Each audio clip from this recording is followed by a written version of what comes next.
నమస్తే ఫ్రెండ్స్, నా మాట ఫుడ్ ఛానల్కి స్వాగతం. ఈరోజు వీడియోలో చిక్కుడుకాయ పులుసు ఎలా తయారు చేయాలో చూపిస్తానండి. అందుకు కావలసిన పదార్థాలు చూడండి. పావు కేజీ చిక్కుడుకాయలు బాగా కడిగి కొసలు కట్ చేసి నార తీసి ఒలిచి తీసుకోవాలండి. ఇలా విత్తనాలు బాగా ఉన్న చిక్కుడుకాయలను తీసుకోవాలండి. తర్వాత పెద్ద నిమ్మకాయ సైజ్ అంత చింతపండు కడిగి ఒక గిన్నెలో వాటర్ వేసి తీసుకోవాలి. తర్వాత పచ్చిమిర్చి, ఉల్లిపాయ ముక్కలు, వెల్లుల్లి, తర్వాత ఉప్పు, కారం, ధనియా పౌడర్, వేయించిన జీలకర్ర పౌడర్, వేయించిన మెంతి పౌడర్, కొబ్బరి పౌడర్, కొత్తిమీర, ఉల్లి ఆకులు, కరివేపాకు. తర్వాత ఇప్పుడు తయారీ విధానం చూద్దాం. స్టవ్ ఆన్ చేసుకుని స్టవ్ పైన గిన్నె పెట్టిన తర్వాత తగినంత ఆయిల్ వేసుకోవాలండి. ఆయిల్ వేడైన తర్వాత కొద్దిగా ఆవాలు వేసుకోవాలి. తర్వాత జీలకర్ర వేసుకోవాలండి.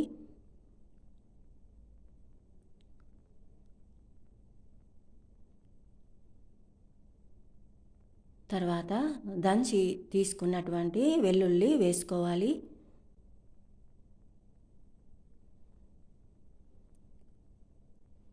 తర్వాత కట్ చేసుకున్న పచ్చిమిర్చి వేసుకోవాలి. పులుసులోకి కాబట్టి ఇలా పొడవుగా కట్ చేసి తీసుకున్నాను. తర్వాత కట్ చేసిన ఉల్లిపాయ ముక్కలు వేసుకోవాలి.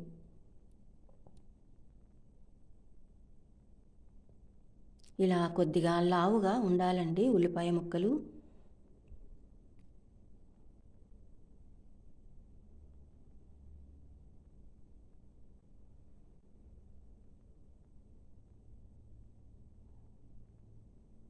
తర్వాత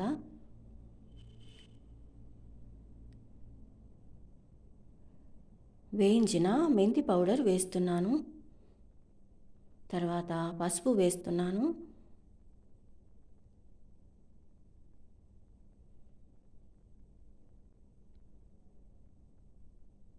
తర్వాత ఉల్లి ఆకులు వేస్తున్నానండి.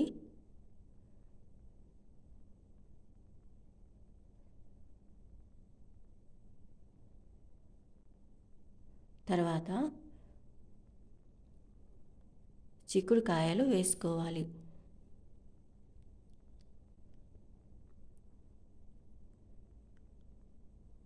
పులుసులోకి కాబట్టి ఇలా పొడవుగా తీసుకున్నానండి చిక్కుడుకాయల్ని. 1 స్పూన్ కారం వేస్తున్నాను.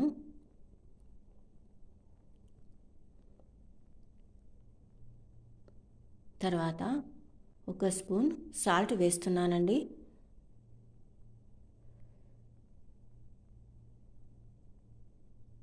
ఈ విధంగా కలుపుకోవాలి.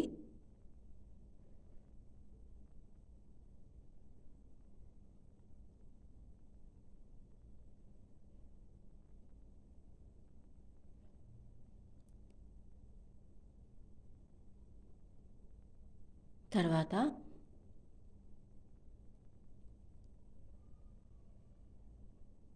ఒక చిన్న గ్లాసు వాటర్ వేస్తున్నానండి. ఆయిల్లో ఉప్పు కారంతో ఈ చిక్కుడుకాయలు ఉడకడానికి ఒక చిన్న గ్లాసు వాటర్ వేసి మూత పెట్టి 7-8 నిమిషాలు ఉడికించుకోవాలండి.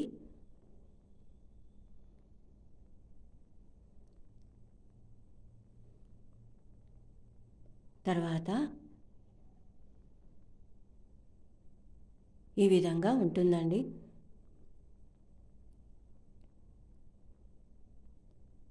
చిక్కుడుకాయలు బాగా ఉడికిపోయాయండి.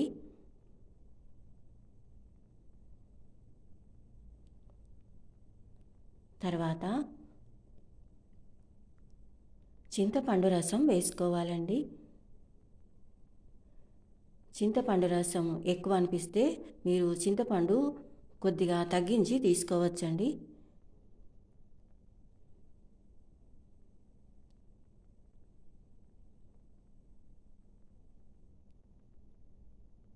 తర్వాత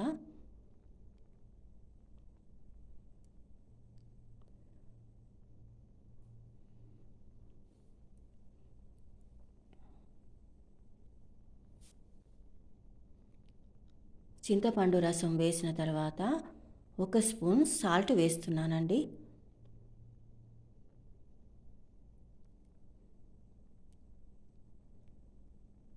తర్వాత 1 స్పూన్ ధనియా పౌడర్ వేస్తున్నాను. తర్వాత 1 స్పూన్ కొబ్బరి పౌడర్ వేస్తున్నానండి. ఈ కొబ్బరి పౌడర్ ప్లేస్లో వేయించిన నువ్వుల పౌడర్ వేసుకోవచ్చండి.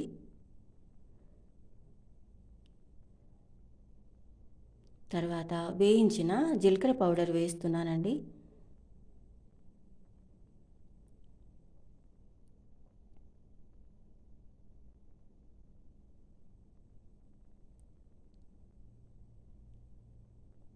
తర్వాత తగినంత వాటర్ వేసుకోవాలండి.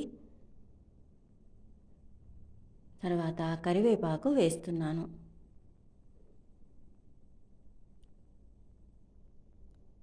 తర్వాత కొత్తిమీర వేస్తున్నానండి.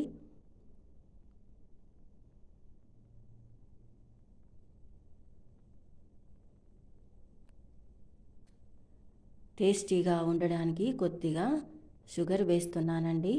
ఈ షుగర్ ప్లేస్లో బెల్లాన్నైనా తీసుకోవచ్చు, వద్దనుకుంటే స్కిప్ చేయండి.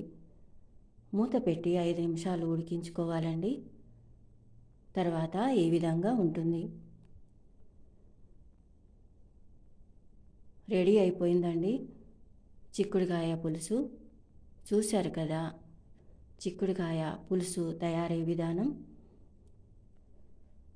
ఈ విధంగా తయారు చేసుకున్న చిక్కుడుకాయ పులుసు చాలా టేస్టీగా ఉంటుందండి.